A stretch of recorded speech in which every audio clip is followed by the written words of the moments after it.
revision session. All right, so today we are going to look at civic education, and one of the exam questions we are looking at is coming from this topic, electoral system. All right, so I want you to take your pen and paper and let's get started. Okay, so here is the question paper, just part of it, all right, extracted from one of the examination paper. Okay, so I will read the questions, okay, so that we start answering. And the first question is saying, okay, in a certain constitution or constituency, I beg your pardon, 3 candidates contested the position of a member or member of parliament. The following are the total votes cast for each candidate. Candidate A had 50, all right? Candidate B had 110, and candidate C had 40. Question A, what is an electoral system? What is an electoral system? Okay, so an electoral system, you can say an electoral system is a system or method. So you can say this is, okay, let me reduce my ink here, it's a big. Okay, this is the method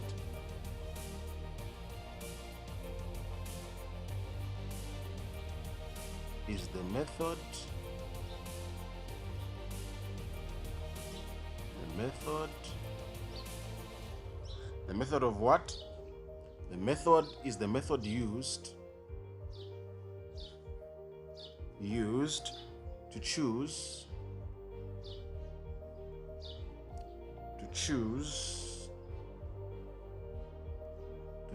leaders.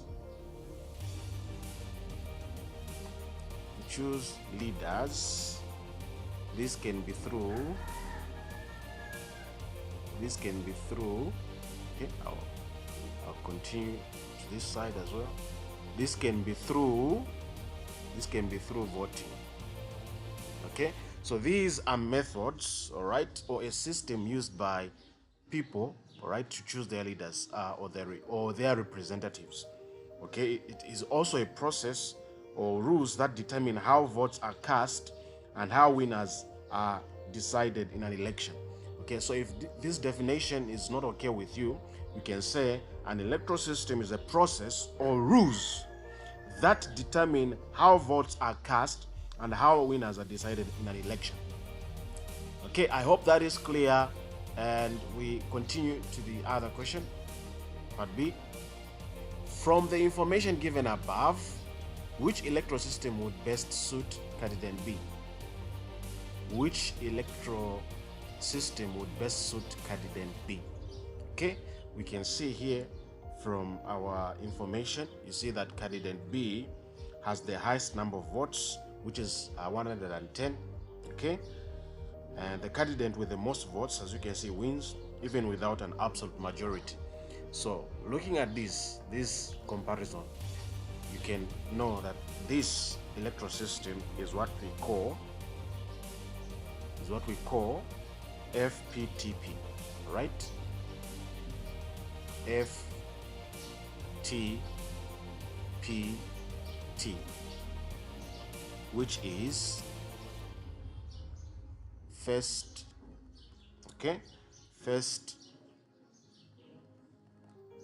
past the post. First past the post system. Okay, so FTPT. So in as you can see, in the FPTP system, the candidate with the most votes wins. All right, and you have seen here B has the most votes. So the electoral system that would best suit this scenario is the first past the post, or FTPT. Okay, all right, let's continue. Question C. Right, C. I'll read, if the rest of the candidates feel cheated over the election results, where can they take their grievances for consideration? Just imagine there are elections, all right, happening in a certain country, and the other parties feel that the elections have not been done in a fair way. So the question is asking you, where can they take their grievances? Grievances means some things or some issues that, you know, are very, very, difficult to bear. Okay, so where can they take their grievances? Okay, so they can take their complaints to what we call the Electoral Commission of Zambia. Okay,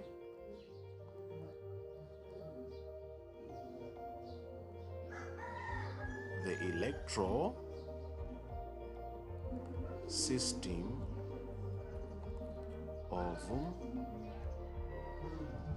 of Zambia. Okay, not only that, also, okay, they can also take their issue. Can say that they can take their issue. Let me just rub it. They can take their issue at the court of law or courts of law. Courts of law. They can take their issues to the court of law or courts of law. Okay, so they can take their complaints to the Electoral Commission of Zambia, okay, or in abbreviation here, ESZ. Okay, Electoral Commission of Zambia, I beg your pardon. Here, let me just rub it. It's supposed to be ECZ. ECZ.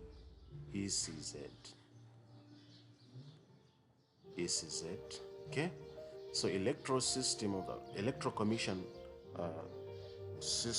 or Electoral Commission of Zambia. You can just say Electoral Commission of Zambia. Okay, you can say Electoral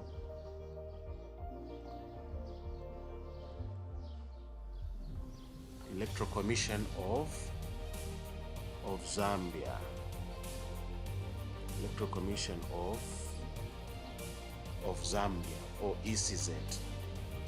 Okay, so this is our answer. Let's continue. D. The question reads, the action taken by the candidates is refers to as this action where they actually go and report their grievances for consideration. Maybe they feel cheated over the elections. What do we call these actions taken by these candidates? That's what the question is asking. Okay, what do we call these actions? Okay. Okay, just before I actually answer question D, let me just say something on question this question here, on question C, just for your information and exam preparation. ECZ manages elections, all right, while courts handle legal disputes and can review election complaints. So write that down. Write it down for your revision. Write it down. Okay, let's move on. So D, our answer is this action is called election petition. Election petition. Election petition is a formal complaint, all right, made to challenge election results. The examiner might ask you to define election petition. So you say election petition is a formal complaint made to challenge election results. A formal complaint, all right, made to challenge election results. Okay, and you have your 1 mark there. All right, we continue. Question E. Okay, we are here. Question E. State 4 characteristics of election. State 4 characteristics of election. 4 characteristics of election. Number 1, we can say fair. Okay, right? Elections should be fair. Let me write this properly. Okay, fair. So all candidates are treated equally when it's fair. When elections are fair, all candidates are treated equally and rules are followed. This is one of the characteristics of elections. Fair. They should be fair. And what we mean by fair is that all candidates must be treated equally and rules must be followed. Number 2, we can talk about secret ballot is also part of it. Secret ballot.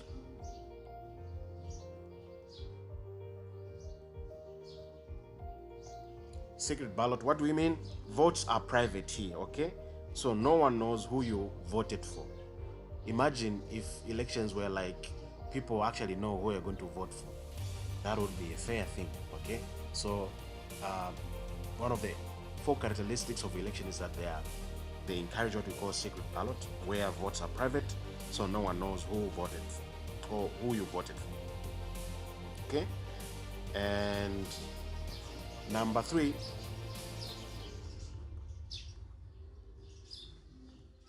they are free. Okay, so people can vote without force or pressure. They are free. Rather, there is an element of what we call freedom.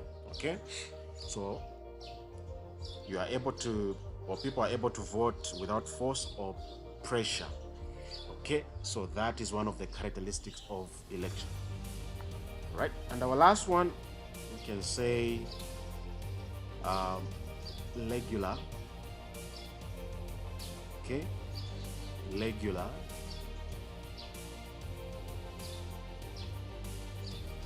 Regular or periodic. What do we mean by regular or periodic? So elections are held at fixed intervals, e.g. every 5 years.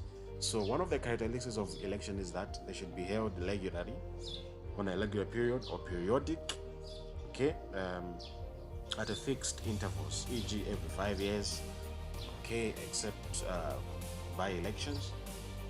Okay, so yeah, so basically that's how you answer such questions. Okay, all right, so we have come to the end of our revision session.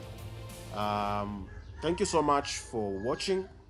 Okay, this has been Tita Be Smart, and I would say it is bye for now.